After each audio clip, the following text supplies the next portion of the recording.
All right, so I pushed back like I do. This time I really wanted to make sure the rating I have was correct. Quick summary of the plot, in case you don't know what the Listen Dungeon is. It is Laios and his adventuring party.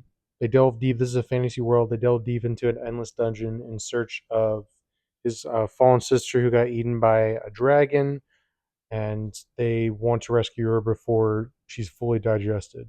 And they fight monsters, corruption, and starvation. I highly recommend this series if you like fantasy RPGs, specifically like Dungeons and Dragons and such. If you like cooking, they do cook and eat all the monsters. And also, if you just like comedy, I think it's a pretty funny show. Especially in a time where a lot of fantasy anime are like very powerful fantasy focused. A little bit of both, and I'd say I much prefer the dub over the sub. But both are good. It just depends on your personal taste. This is a spoiler review.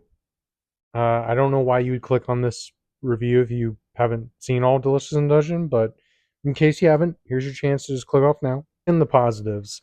So there's definitely a formula to the writing, right? The characters delve into a different section of the dungeon. They fight a monster, then cook that monster into a meal. But the main story spiced in. I had a fun time even with that because the writers and voice actors do a really great job at getting me attached to these characters very quickly. That the simple episode structures, I think, are enhanced by these characters. Let's talk about these characters. We got Laios, our really strange monster loving knight. He's really into monsters, knows all the facts about them, wants to eat all of them. He doesn't really understand social cues. He doesn't seem to really fit in. I don't know if this has been confirmed yet. It's been a lot of speculation mostly, but it seems Laios is on the autism spectrum, which is really cool to see this like positive representation. Again, I watched the dub, so Damien Haas does a great job of capturing those many layers to Laios' character.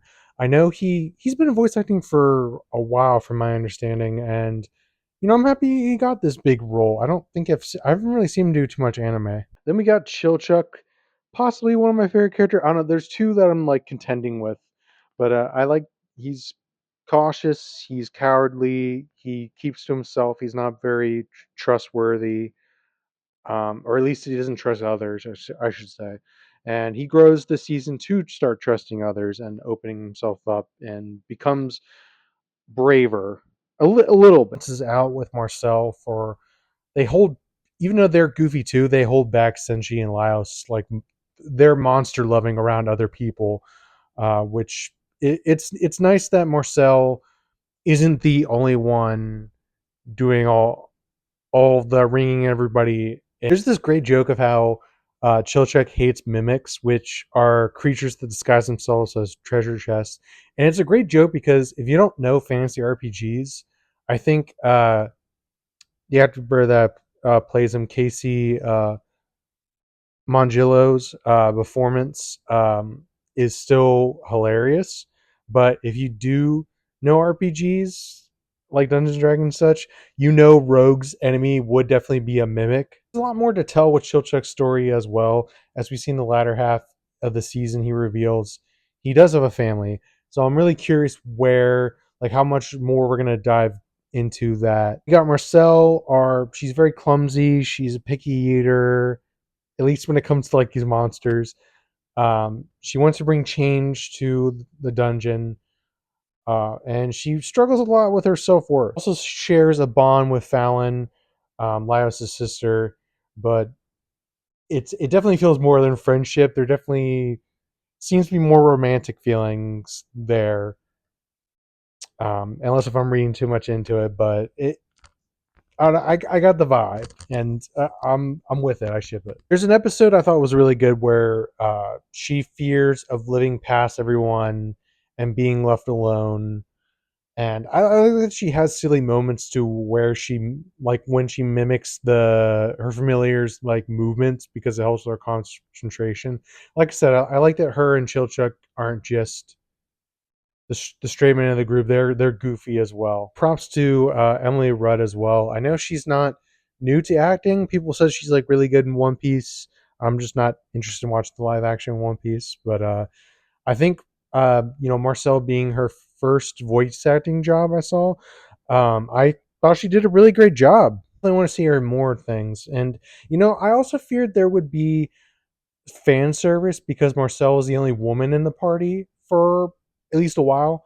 But actually, the most fan service we really get that I remember is really just Senshi, which I'm all here for Senshi fan service. Let's talk about Senshi. He's like the rest of the party, he's pretty silly too. This is a comedy, but still, he's very responsible as well for cooking all the meals of the party, which it makes a lot of sense given how someone he looked up to um, really fought for him in the previous party because he was the youngest, and he believed like you got to feed the future generation. So he has that belief as well. I think that he's very self-sufficient, keeping the ecosystem of the dungeon alive, which is like a big theme of the series. And he has some like really funny character quirks as well, like how he thinks Chilchuck is a child. He's really confused by that.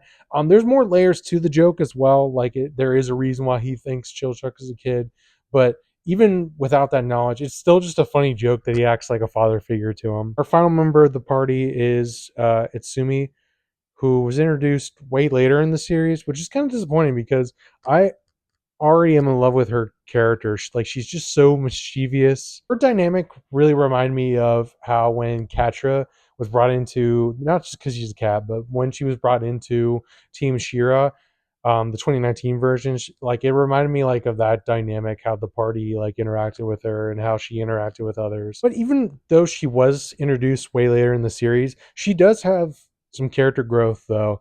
Like there's this moment she awkwardly like comforts Marcel when she's like really vulnerable. And before that, she was a loner in the party, doesn't really care about anyone. So this moment shows a lot of growth. Not to mention, there are a lot of other well-written characters in the series, like Karu Squad. I'm looking forward to seeing more of them. I'm looking to see more Shiro. I thought he was pretty well written character. I'll talk about him in a second. Fallon, the Mad Wizard. See, this show is so funny because the Mad Wizard being introduced in that like silly episode where Laios goes into the painting, uh, just they balance the drama and the comedy so well. Going back to Shiro for a second, I do like that he conveys the theme of the series of having a well balanced diet and getting proper sleep is important. Like he doesn't care for himself, which is why he's become weaker. And that same goes for Laios's group originally in the dragon fight from the beginning of the season. It was cool to see that being involved in the story. Like it's not about just pushing past your limits. It's about really properly taking care of yourself on all levels, mentally and physically. And it makes the other theme of, like I was mentioning with Senshi, giving back to the ecosystem and the cooking segments that much more important to the series overall. Kui Ryoko's art, I think, is really enhanced by Studio Trigger's animation. Like the characters, they're just so expressive. The movements are so like animated. Like there's just so much personality to that. I wanted to talk about the character designs because I think they're all like super unique. But there's a really thoughtful video about the character designs by Lines in Motion that I saw, and I think they do a much better job than I even would have. So I'll have the link in the description. So watch that and then come back to this. Katsu Nori Shirato does a great job at like showing the scale of each new location that in the dungeon. Like I think each location has its own different like color set. Um, like some locations are tighter, some locations are grand. It just feels grand, which I think is another highlight I like from the artwork from the manga. I also really liked the creative uses of lighting in this. It gives off a creepy feel when exploring the darker sides of the dungeon, like the shadow techniques used in it, and the when the characters are eating, there's like such a warm feeling to the lighting. I don't consider this a negative. I've just listened to so many fantasy scores that it really has got a stick out for me to really want to compliment it. But I do think the score and sound design are solid. I don't think they're bad. I do specifically like the when the horn plays when a meal's prepared. I liked that, but I don't really have much else to say from that. But we talked about all the positives. Let's talk about the negatives because this isn't a perfect show. I do think the tone could have been balanced a little bit better. There was this one episode in particular where Senshi, he's really growing from his trauma of confirming whether or not he's a cannibal, and it then goes. I thought that was such a powerful moment, and then it goes into this really silly body swap episode. And I don't want to get this wrong. I do think Sungwon Cho does such a beautiful performance in this episode. But I also laughed a lot at Senshi being just a hot elf and Chilchuck being a depressed looking human. Like I liked both parts of that episode, but I don't think they balance out together. I think we could have given Senshi that whole episode to himself. Don't you think? I don't know if I consider this a negative. This is the one thing I'm really mixed on. On one hand, I don't love the constant use of resurrection spells. It really kills the stakes. But on the other, I think it's led to interesting stories like Fallon becoming a villain. I think that's super interesting. So I'm a little mixed on it. It kind of depends on how they use it in season two. My final rating for the series is, for the most part, the comedy balances out well with the drama, with the world building, with the character development, uh, with the production on all fronts enhancing the artwork of the original manga.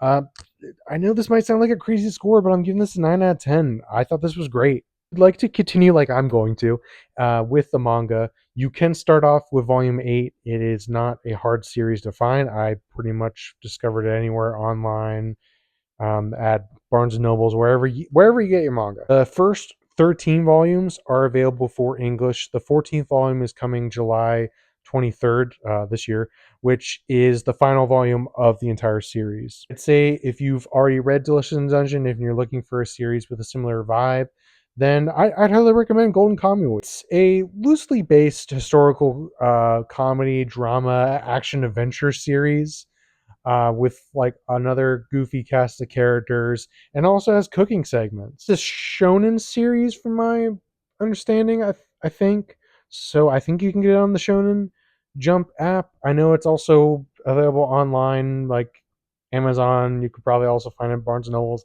anywhere like that where you get your manga if you prefer reading the manga.